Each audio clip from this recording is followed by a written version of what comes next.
আসসালামু আলাইকুম। আমি রিফাত কবির আবারও হাজির হলাম নতুন একটি ভিডিও নিয়ে। আর আজকের এই ভিডিওতে আমি তুলে ধরার চেষ্টা করব বিভিন্ন বিষয় বা শাস্ত্রের জনককে তা নিয়ে। সো মূল ভিডিও শুরু করা যাক। আধুনিক শিক্ষার জনক হলেন সক্রেটিস।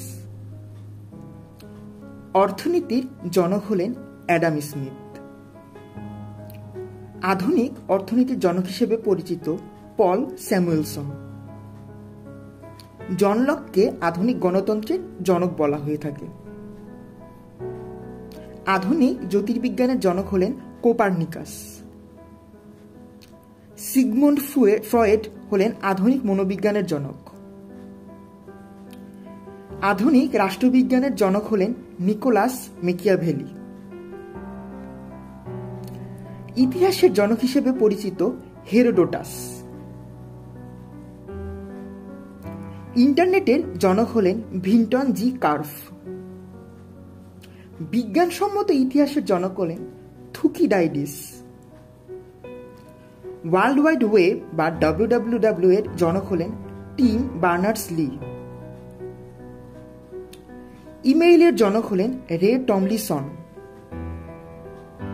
অ্যালান অ্যামটাচকে বলা হয় ইন্টারনেট সার্চ ইঞ্জিনের জনক। উদ্ভিদ বিজ্ঞানের জনক হলেন থিওফস্টাস। অ্যানাটমির জনক হল অ্যাদ্রে ভেসালিয়াস। আইজাক নিউটনকে বলা হয়ে থাকে ক্যালকুলাসের জনক। গণিতশাস্ত্রের জনক হলেন আর্কিমিডিস।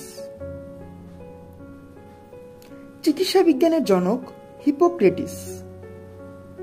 লুই পাস্তুর হলেন জীবাণুবিদ্যার জনক। জ্যামিতির জনক হলেন ইউক্লিড।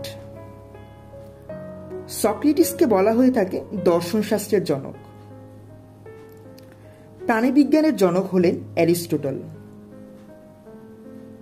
গ্রেগর জোহার মেন্ডেল হলেন বংশগতি বিদ্যার জনক। বাংলা উপন্যাসের জনক হলেন বঙ্কিমচন্দ্র চট্টোপাধ্যায়। আধুনিক বাংলা কবিতার জনক মাইকেল মধুসূদন দত্ত। ঈশ্বরচন্দ্র বিদ্যাসাগরকে বলা হয়ে থাকে বাংলা গদ্যের জনক। বিজ্ঞানের জনক হলেন থেলিস। আল খাওয়ারিজমিকে বলা হয়ে থাকে বীজগণিতের জনক। ভূগোলের জনক হলেন ইথিস।